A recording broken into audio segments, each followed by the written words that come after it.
Haciendo una búsqueda sobre niños y mediumnidad por algunas organizaciones que hay por la red, empecé a cavilar si sería factible medir y discernir de alguna forma el potencial mediúmnico de los hipotéticos poderes que ciertas personas y muchos niños parecen tener. Y por suerte di con un recurso que me resultó cuanto menos interesante. Este se llama Windbridge Research Center. En este instituto de investigación no solo se desarrollan estudios de campo sobre los médium, sino que también hacen públicos la mayoría de los hallazgos.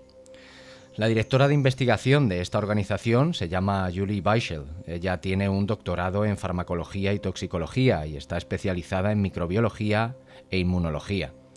Ella comenta que la misión de Windbridge, esta organización, es aliviar el sufrimiento en torno a la muerte y lo que viene después mediante la realización de una investigación científica rigurosa sobre la mediumnidad, y ellos después comparten lo que aprenden. Ellos hicieron un estudio de ondas de EGG cerebral y concluyeron que las experiencias de comunicación de los médium con los fallecidos sería un estado mental diferente a imaginar, a inventar información o a recordar hechos ocurridos previamente. Sin embargo, debido a que la mediumnidad implica que los médium hablen, que utilizan por tanto los músculos faciales, el electroencefalograma, que es susceptible a los artefactos del movimiento muscular, no es realmente el mejor método para estudiar la actividad cerebral de los médium. Diseñaron un estudio utilizando técnicas alternativas de imágenes cerebrales para observar la actividad de los médium durante la hipotética comunicación con un difunto, así como varias otras condiciones, incluida la obtención de información psíquica sobre los vivos, para comparar y corroborar la percepción de la información a posteriori. Para su sorpresa, la diferencia entre alguien que realmente tiene facultades y alguien que aparenta tenerlas se representa de forma clara en las mediciones de la actividad cerebral en las diferentes áreas del cerebro. Estos estudios son mucho más escasos en niños y sin embargo parecen estar mucho más inclinados a manifestar habilidades mediúmnicas de forma espontánea, y de nuevo dando en el clavo con información que se puede contrastar por los adultos de la familia después. Escuchemos algunos testimonios impactantes sobre estos niños. Rachel Rogers estaba acostando a su hijo Thomas, de 4 años, cuando él comenzó a hablar de un hombre en su cuarto. Rachel era una madre soltera, ella y Thomas vivían solos, y por lo que podía ver eran las únicas 2 personas presentes, pero su hijo insistía y señalaba un lugar vacío a su lado. «Él está ahí, parado a tu lado, mira». Thomas siempre había sido bastante tímido y reservado, y pensé que era un amigo imaginario, dice Rachel, de 41 años, una exitosa abogada de su propia consultora de Berkshire Mackenzie Legal. No le di importancia y dije que el hombre saldría de la habitación conmigo para tomar una taza de té para que Thomas pudiese irse a dormir. Recuerdo que llamé a mi madre y bromeé. Dije, Thomas ve gente muerta. Pero no terminó ahí. Thomas continuó hablando sobre el hombre que a veces visitaba y jugaba con sus juguetes, siempre describiéndolo de la misma forma, incluso lo dibujaba. Este hombre tenía la cabeza mayormente calva y usaba anteojos de montura muy gruesa. Thomas no le tenía miedo y no había sensación de amenaza. Él decía que el hombre había estado de visita. Un par de años después, ella y Thomas estaban en la casa del padre de Rachel mirando fotos antiguas porque estaba investigando el árbol genealógico. Le estaba mostrando a su padre una foto que había encontrado de su abuela paterna de pie junto a su segundo marido, alguien a quien ella apenas conocía y de quien no tenía fotos en casa. Thomas inmediatamente se animó. «Mamá, ese es el hombre», gritó, «el hombre que solía venir a jugar a mi habitación». Coincidía perfectamente con la descripción de Thomas. Era calvo y con gafas de montura gruesa. Luego Thomas señaló a su esposa, la abuela de Rachel, que había muerto cuando ella tenía 4 años. «Y esa señora vino a nuestro antiguo piso y se quedó contigo cuando tuviste el accidente de coche», añadió el niño. Dice, cuando Thomas tenía 20 meses tuvimos un accidente automovilístico muy grave y yo podría haber muerto. Thomas me dijo que esta señora, mi abuela muerta, me había cuidado. Estaba absolutamente seguro. Me quedé impactada. Los pelos se me pusieron de punta. Tengo que ser honesta. Creo que vio lo que dijo y que tiene un don.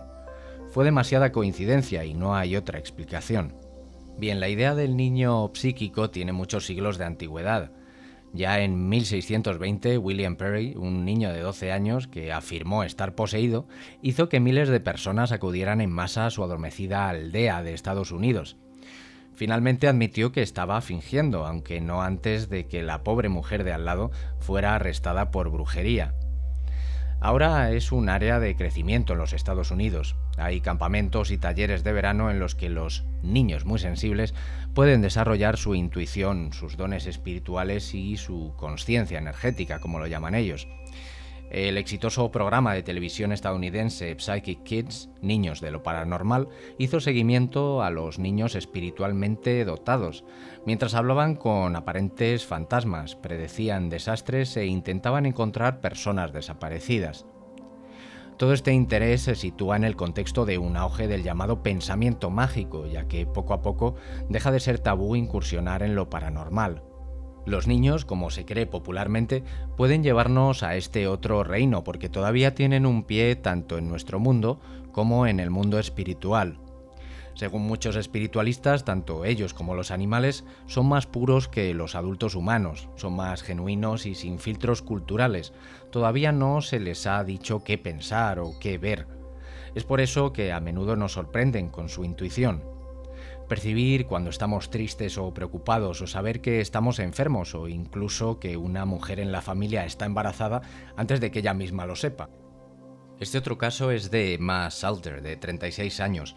Es una trabajadora del Consejo de Hull, en Inglaterra. Ella cree que su hija Hermione nació con poderes psíquicos. Cuando era bebé estaba feliz de estar sola, dice Emma. Ella nunca lloraba. Se acostaba en su cama mirando hacia un rincón, murmurando. Cuando comenzaba a hablar, Hermione le contaba a Emma acerca de los amigos en su habitación. El primero era un niño debajo de la cama, envuelto en vendas, que Emma asumía que eran sueños o imaginación.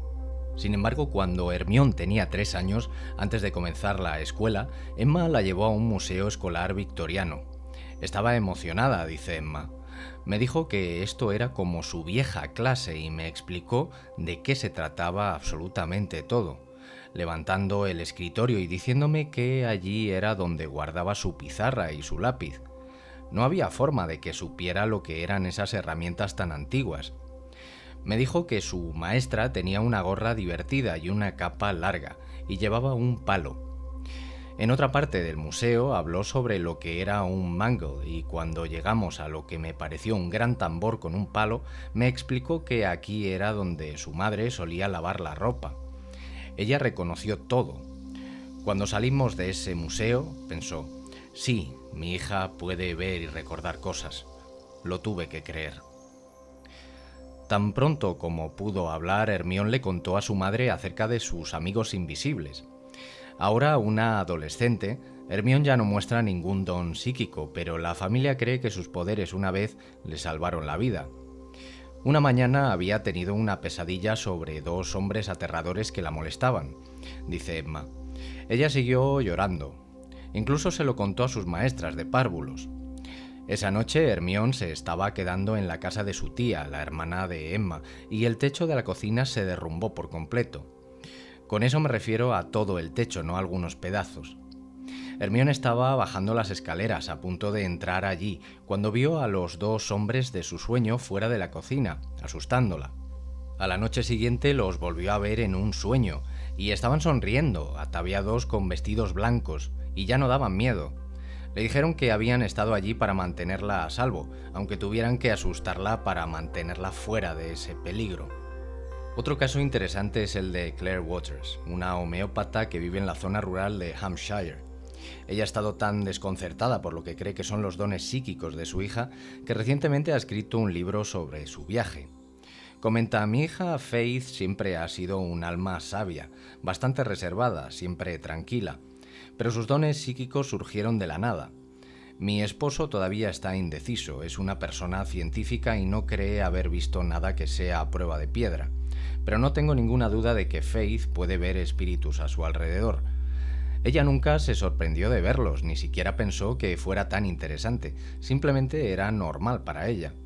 Como madre, sabes cuando un hijo dice la verdad. Faith le contó a Claire por primera vez sobre sus visitantes espirituales cuando tenía 4 años. aunque vale la pena señalar que fue en respuesta a la pregunta directa de Claire. Claire había ido a ver a una medium que le dijo que su hija tenía habilidades psíquicas. Claire lo recuerda como una conversación extraña e incómoda, y cuando la medium mencionó a su hija, Claire comenzó a arrepentirse de haber ido a verla. Sin embargo, no podía quitarse las palabras de la medium de su mente, así que un día, mientras Faith estaba jugando sola en el suelo de su dormitorio, Claire se armó de valor para preguntarle a su hija si podía ver a otras personas. No parecía interesada ni dejó de hacer lo que estaba haciendo, recuerda Claire. Ella simplemente dijo que sí y siguió jugando. Pregunté si había gente en la habitación en ese momento. Ella respondió que sí, y le pregunté quién. En ese momento ella se encogió de hombros y dijo: «Mucha gente». También me dijo que mi abuelo, que había muerto, la leía cuentos antes de dormir. Le pregunté si tenía el mismo aspecto que en una foto y ella dijo sí, pero su cabello es más oscuro, parecía más joven. Durante los siguientes 7 años, Faith habló a Claire acerca de sus visitantes espirituales y el libro de Claire está lleno de detalles espeluznantes. Cuando la familia se mudaba a una nueva casa, su perro con frecuencia se enfocaba en alerta total como si estuviera viendo algo invisible. Cuando le preguntó a Faith, su hija se rió y dijo que habían heredado 2 gatos espirituales. Claire también dice que de vez en cuando se percataba de un fuerte olor a antiséptico en lugares aleatorios, como el automóvil. Faith me dijo que era alguien con quien había trabajado en una vida anterior durante la guerra y que llevaba un uniforme de enfermera con una cruz verde. Le dije que solo había conocido a enfermeras con una cruz roja, pero Faith estaba bastante segura de que esta era verde. De hecho, hubo un cuerpo de ambulancias voluntarias de mujeres, también conocido como el Cuerpo de la Cruz Verde, durante la Primera Guerra Mundial.